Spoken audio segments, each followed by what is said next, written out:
اس پر غور کر رہے ہیں۔ آپریشنز میں فوجی کارروائی بھی شامل ہے۔ امریکی صدر نے خبردار کر دیا، کہا ایران ہماری ریڈ لائن کو عبور کر رہا ہے۔ ڈونلڈ ٹرمپ نے کہا کہ گرین لینڈ کو ڈیل کر لینی چاہیے۔ ٹرمپ نے خود کو وینزویلا کا قائم مقام صدر ڈکلیئر کر دیا۔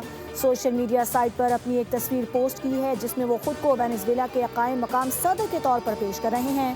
دوسری جانب امریکی عہدیدار کا دعویٰ ہے کہ صدر ٹرمپ ایران سے متعلق آپشنز پر غور کے لیے سینئر مشیروں سے منگل کو ملاقات کریں گے۔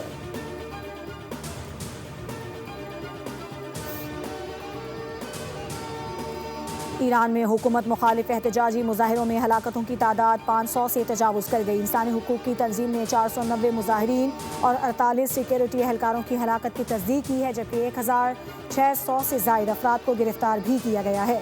ایرانی صدر مسعود پزشکیان نے کہا کہ پرامن احتجاج عوام کا حق ہے، مگر فساد برپا کرنے کی اجازت نہیں دی جائے گی۔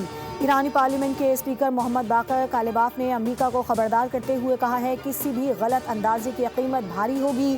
اگر ایران پر حملہ ہوا تو اسرائیل اور خطے میں موجود تمام امریکی فوجی اڈے اور بحری جہاز ہمارے جائز اہداف ہوں گے۔